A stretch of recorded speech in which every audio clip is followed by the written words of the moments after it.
Bienvenidos a nuestra breve historia del arte occidental. Soy Javier Rodríguez Canales, artista e historiador del arte, y en esta ocasión vamos a hablar de la historia y el arte medieval. El término Edad Media fue acuñado por Cristóbal Celarius en 1688, porque la consideraba como una edad oscura, ubicada entre la antigüedad griega y el Renacimiento. Sin embargo, fue una etapa muy rica culturalmente hablando.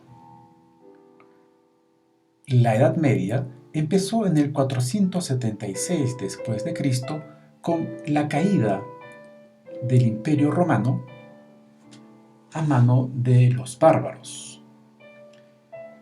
Y esta Edad Media terminó con la caída del Imperio Romano de Oriente en 1453 a manos de los musulmanes, el descubrimiento de América en 1492 y la invención de la imprenta en 1450.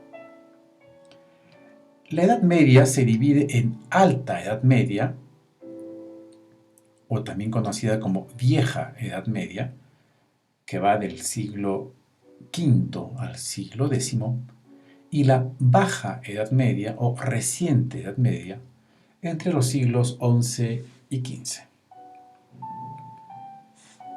Los antecedentes inmediatos de la Edad Media se encuentran en el año 323, con la cristianización del Imperio Romano y la división del mismo en Oriente y Occidente, en Roma y Bizancio. Como ya hemos dicho, con la caída del Imperio de Roma, con la caída de Roma en el 476, se inició esta etapa de la historia. A partir de ese momento, Roma o el mundo civilizado experimentó dos movimientos, uno pasivo y otro activo. Por un lado, Roma padeció las invasiones de los pueblos bárbaros europeos, pero también los bárbaros fueron romanizados y cristianizados a través de la cultura, el derecho y la religión. Por el otro lado, Bizancio, esto es el Imperio de Oriente, cristianizó y helenizó a los pueblos eslavos de Europa Oriental, destacando Cirilo y Metodio, quienes introdujeron el alfabeto cirílico, una versión simplificada del griego. En el 620, Mahoma fundó el Islam y se generó un imperio integrista que conquistó buena parte de España, todo el norte de África hasta la India, dominando la cuenca sur del Mediterráneo, y de esta manera cortaron las rutas comerciales europeas. Por esa razón, buena parte de la Europa de la Edad Media se caracterizará por la fragmentación en pequeños feudos y por la lucha entre el occidente cristiano, el Islam y el oriente ortodoxo, los cristianos ortodoxos. En el año 732, los musulmanes son detenidos en la batalla de Poitiers por el rey franco Carlos Martel, cuyo nieto Carlomagno fue nombrado por el Papa Imperator Augustus y estableció el Imperio Carolingio, que fue desde el 768 al 843. Posteriormente, este imperio fue dividido entre sus nietos, entre sus tres nietos, y así surge el Sacro Imperio Romano Germánico, que duró entre el año 962 al año 1806. Otón I fue el primer emperador de este imperio.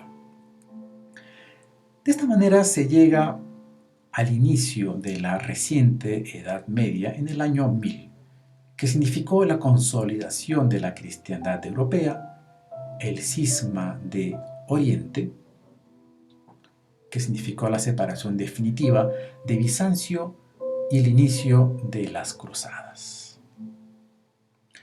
La Alta Edad Media, o la Vieja Edad Media, mejor dicho, se caracterizó por una sociedad teocéntrica organizada en reinos monárquicos, con reyes bajo los cuales estaban la nobleza y el clero, quedando en el último escalafón la gran mayoría constituida por campesinos y siervos. Esta sociedad se organizó bajo el sistema feudal. El feudo era un territorio determinado que consistía en que este señor feudal cobraba impuestos, legislaba y administraba justicia, contratando a un vasallo para proteger la tierra y hacerla producir. La base del feudalismo fue la agricultura, a cargo del campesinado, agrupado en aldeas bajo la protección de un castillo señorial. Estos castillos o estas aglomeraciones al final se convirtieron en burgos. Es así que nacen las ciudades, donde estaba la nobleza, el comercio y la manufactura agrupada en gremios. Análogamente, la iglesia tendrá una organización similar, donde está el alto clero, conformado por los nobles que ocuparon los obispados, por el bajo clero y por los monasterios, por las diócesis y los monasterios, sobre todo los benedictinos y los cistercienses, que sirvieron de focos de cultura. Ellos, al copiar las obras clásicas y las obras antiguas, fueron conservando la cultura en esta etapa de fragmentación.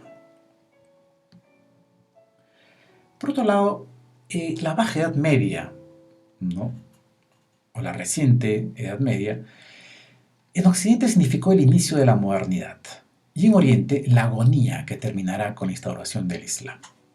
En Occidente, los burgueses adquieren poder económico, empieza a despertar el humanismo en reacción del teocentrismo. Nacen las universidades que reemplazan a los monasterios como focos de cultura. De esta manera, el conocimiento se va independizando de la teología y aparecen las primeras naciones con la consolidación de las lenguas, por ejemplo, del italiano, el alemán y el castellano. La peste negra, que ocurrió entre 1346 y 1361, arrasó la tercera parte de la población europea, generó una crisis a nivel económico, político y religioso que aceleró el cambio de época, que se consolidó además cuando España expulsó a los musulmanes y se convirtió en la nueva potencia del mundo al descubrir América y expandirse hacia Hispanoamérica. Bien, este es el contexto. Este es el contexto del arte medieval. La historia del arte medieval guarda cierta correspondencia con su historia política. Las etapas en las cuales se divide esta historia son el paleocristiano, el arte bizantino, el musulmán, el románico y el gótico. Como se puede apreciar, son etapas que guardan una coherencia, ¿no?, con lo que acabamos de describir. El paleocristiano. El paleocristiano es el arte de los primeros cristianos que se desarrolló en las catacumbas preferentemente.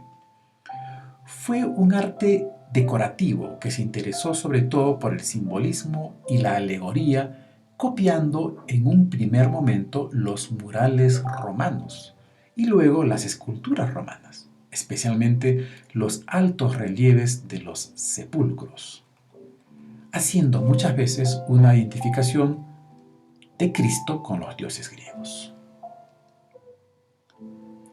En el siglo XIX hubo un gran auge en el estudio de las catacumbas como fuentes de lo que fue la vida cristiana de ese momento. Vemos en las lápidas, por ejemplo, esta representación de los orantes, que tiene una clara estética grecorromana, pero una temática cristiana. El paleocristiano en un primer momento representa a Cristo inspirándose en la tradición grecorromana, como vemos por ejemplo en este buen pastor, cuyas fuentes iconográficas se encuentran en la escritura. Cristo es el buen pastor.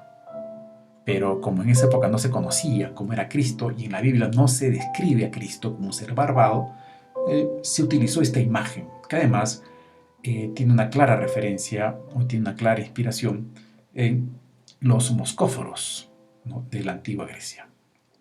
No será hasta básicamente hasta el siglo VI en que se descubre el mandilión, una tela que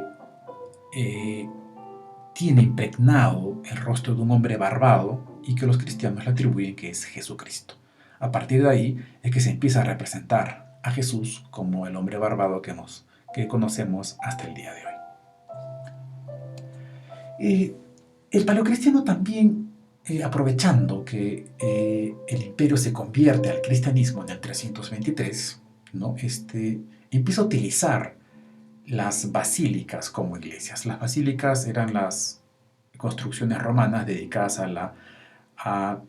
la administración de justicia. Un ejemplo de esto lo tenemos en la Basílica de San Pablo de Extramuros. Vemos el exterior y acá vemos el interior, ¿no?, donde vemos una clara confluencia de estilos, las columnas griegas, ¿no?, un techo barroco y el fondo un ábside bizantino, que es la segunda etapa del arte medieval. El arte bizantino recoge la tradición de los mosaicos romanos y la estética oriental.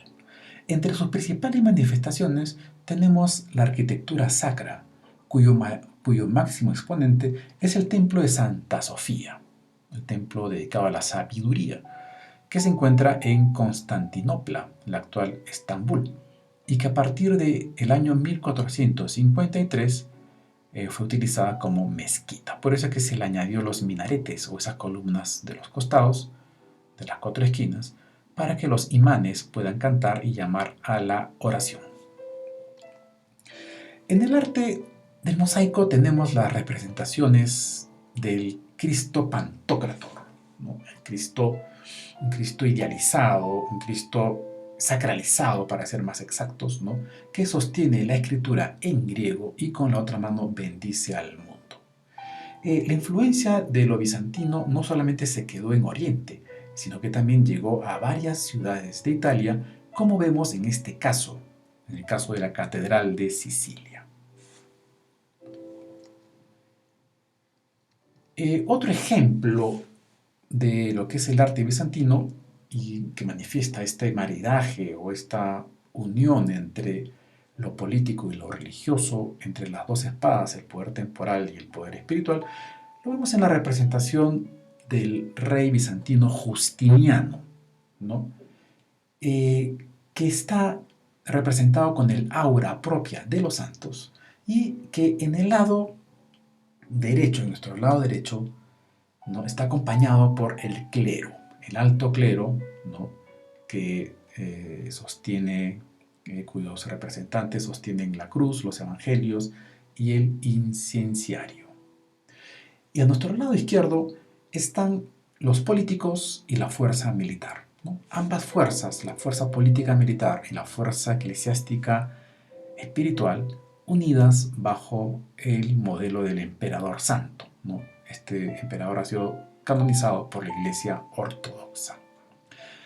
Una imagen similar tenemos, ¿no?, cuando se representa a Teodora, la esposa de Justiniano, y su séquito, ¿no?, con el mismo discurso donde la reina es adornada con el aura de los santos, ¿no?, y es acompañada, ¿no?, con un séquito donde hay un clérigo, ¿no?, y donde se ve una pila bautismal haciendo referencia a su identidad cristiana.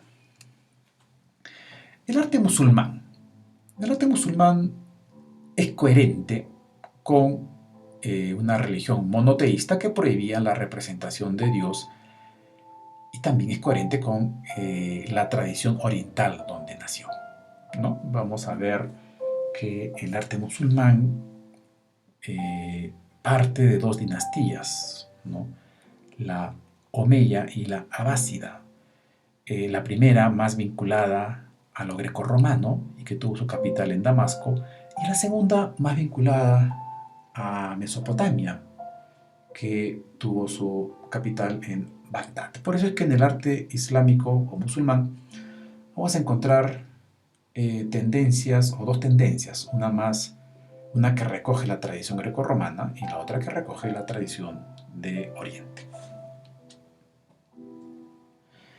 El Islam recogió muchas tradiciones, pero le quitó la representación de Dios y de los hombres, al menos en principio. Acá vemos en la Mezquita Catedral de Córdoba, en esta portada, vemos el excelente manejo que tuvieron de la ornamentación geométrica. Los musulmanes tuvieron, además, recogieron, como ya dije, el arte grecorromano, como vemos también en la Mezquita de Córdoba, en las columnatas, ¿no? Las columnas que son griegas, indudablemente, y que son coronadas por arcos de estilo árabe. La ornamentación de este arte es de tres tipos, ¿no? La ornamentación geométrica, la ornamentación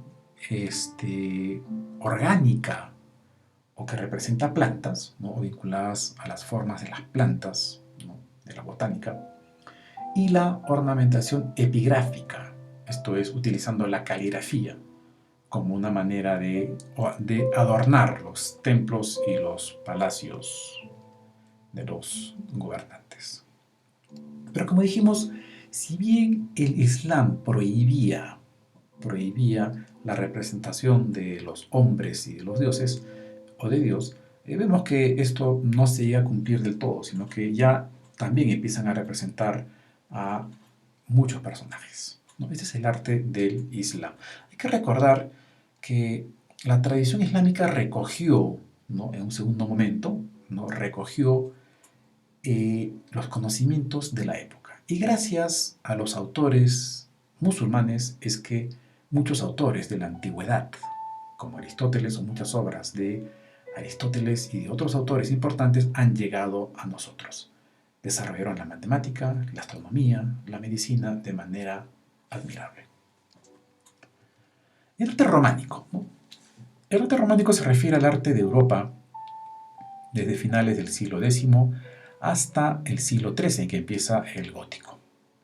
El término románico fue acuñado por los historiadores del siglo XIX debido sobre todo a que era una arquitectura que mantenía ciertas similitudes con la arquitectura romana. Por ejemplo, ¿no? En el uso de las basílicas, ¿no? Y otros elementos. Bien, y una cosa importante del románico es que va a tener siempre una portada a dos aguas, un rosetón, ¿no? Por donde entra la luz, con una fuerte simbología, ¿no? Los católicos manejan mucho la simbología de la luz, ¿no? Del agua, ¿no? Y la portada, esta portada, ¿no? Semicircular, ¿no? Donde se suele representar escenas bíblicas en el dintel. Pero como no tenían los suficientes desarrollos tecnológicos, no pudieron desarrollar vitrales o ventanas más grandes, cosa que veremos después en el arte gótico. La pintura románica efectivamente ya va recogiendo la tradición de los murales grecorromanos, pero ya le va dando una composición propia, unos colores propios y evidentemente una temática ya totalmente cristiana con el Cristo barbado que hemos comentado hace un rato, ¿no? La representación de los personajes es a veces hierática, inexpresiva, ¿no? No se preocupa mucho por la perfección anatómica. No sabemos si porque no sabían dibujar el cuerpo humano o por una opción simbólica. Evidentemente sí se ve claramente una opción por el simbolismo. Sin embargo, lograron gran belleza en obras como esta, como por ejemplo la Anunciación de los Pastores, donde si bien carecen de esta calidad o de este manejo de la anatomía, la composición, la forma y los colores son muy místicos y muy sugerentes. Otra manifestación del arte medieval son las iluminaciones, ¿no? o las miniaturas o la ilustración de los textos bíblicos. Vemos, por ejemplo, acá en este texto medieval, ¿no? cómo se representa un pasaje del Apocalipsis, ¿no? De San Juan, con toda la iconografía propia, ¿no? No es casualidad, quizá, que justo en el año 1000, ¿no? En general el cristianismo va a tener esa tendencia a representar el Apocalipsis, ¿no? Para reflexionar acerca del destino final, ¿no? El destino final, el juicio final, el cielo y el infierno. Otra manifestación maravillosa de estas iluminaciones son el libro de Kells, ¿no? Del año 800, y la Biblia de Winchester, ¿no? En la primera, en el libro de Kells, es un ejemplo del nivel de ornamentación que tuvieron estos artistas, ¿no? Estas obras eran utilizadas para adornar las Biblias. Y en la Biblia de Winchester vemos una ilustración del pasaje de David. Ahí está David luchando contra el gigante Goliat y el desarrollo de toda la historia. Obviamente son ilustraciones adaptadas a la época, porque todos aparecen con cota de malla y la ropa propia de esa época.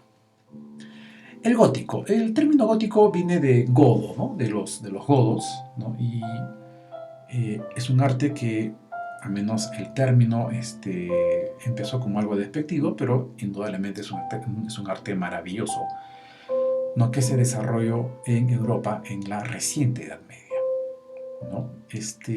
Y se encuentra entre el románico, ¿no? y el renacimiento. La principal forma de expresión del arte gótico fue la arquitectura, ejemplificada con las grandes catedrales góticas, sobre todo de Francia y de Alemania, ¿no? Donde vemos edificios apuntados hacia el cielo, con puntas de aguja, con las portadas en forma de ojivas, siempre dirigidas hacia el cielo, con grandes rosetones, ¿no? y grandes contrafuertes. Vemos además que gracias al desarrollo de la ingeniería, en el tiempo gótico se llegó a hacer grandes ventanales, lo cual permitió que se elaboren vitrales magníficos que contaban las historias sagradas. Otra expresión del arte medieval es la escultura. De acá comentamos un tema importante. Nos referimos allá al giro que se va sintiendo. El giro de lo divino al giro de lo humano, ¿no? De lo divino a lo humano. Como hemos visto en la pintura románica, ¿no? En la pintura donde se destacaba más el elemento sagrado. En cambio, en la escultura y la pintura gótica ya aparece una representación más fidedigna del hombre, más humana, ¿no? En este retablo, ¿no? Podemos apreciar cómo se da una representación de los seres humanos de manera más realista, ¿no? Más ondulante, en un entorno de arquitectura evidentemente gótica, ¿no? Apuntando hacia el cielo. En esta obra de Van Eyck, ¿no? Vemos toda una arquitectura teológica. O sea, y acá es importante comentar una cosa. Este giro hacia lo humano tuvo dos expresiones. Una expresión más tirada hacia lo griego, hacia el hombre en sí mismo, que fue el Renacimiento, que terminó en el Renacimiento, ¿no? Y que buscaba, si bien no dejó de ser católico o cristiano, ¿no? Buscaba enaltecer al hombre en sí mismo, utilizando, ¿no? los conocimientos y el arte griego. Y hubo otra vertiente que fue un humanismo más teológico. Esto es, buscó acercarse al hombre, pero a través de un Cristo humanizado, a través de Cristo, ¿no? Y ahí hubo un movimiento que se llamó la devoción moderna, que surgió en esas épocas en los Países Bajos. En esta obra de Van Eyck, evidentemente, vemos una representación más fidedigna del hombre, pero como ya se dijo, con una arquitectura teológica muy clara. Personajes divinos en la parte superior, Adán y Eva en los extremos, y abajo, ¿no? y abajo, ¿no? la adoración de la Eucaristía, ¿no? Del Cordero de Cristo, ¿no? Todo muy bien estructurado. También dentro de este movimiento humanístico de corte religioso, ¿no? Tenemos el famoso cuadro de Van der Weyden, El descendimiento, ¿no? Que se encuentra en el Museo del Prado. Es una obra que representa al hombre, el cuerpo humano, de manera magistral, aunque espiritualizado, ¿no? Vemos el cuerpo de Cristo que es alargado, espiritualizado, pero muy detallado. Y el cuadro es de una composición magistral. Cristo y la Virgen están en paralelo, ¿no? San Juan y la mujer que está llorando en el lado derecho hacen como un paréntesis. La mujer de verde y el otro hombre que está sosteniendo las piernas de Jesús hacen también otro paréntesis, y al centro José de Arimatea sosteniendo el divino cuerpo entre sus brazos. De esta manera vemos cómo la pintura gótica también ya va expresando esta intención de volver hacia lo humano. Y como ya hemos mencionado, el final de la Edad Media también significó el surgimiento o el empoderamiento de los burgueses. ¿Quiénes eran los burgueses? Eran los comerciantes, los negociantes, los hombres de empresa, por decirlo de alguna manera, ¿no? Que se fueron empoderando, ¿no? Y hasta incluso tuvieron más riquezas que algunos monarcas. Y darán inicio a lo que sería la etapa moderna, ¿no? Donde esta clase social va a ser la clase dirigente. Bueno, en este cuadro de Van Eyck, retrato, ¿no? Retrato de Giovanni Arnolfini y su esposa, vemos claramente, ¿no?, a una familia burguesa que muestra sus atributos, su estilo de vida, ¿no? Y muestra además la dignidad que tiene esta nueva clase social. Con esto vemos que el medioevo ya va pasando hacia la etapa moderna. Se va pasando del teocentrismo hacia una etapa más centrada en el hombre y en sus posibilidades. De esta manera cerramos esta clase de nuestra breve historia del arte occidental. Les mando un fuerte abrazo y los espero en la siguiente sesión. Muchas gracias.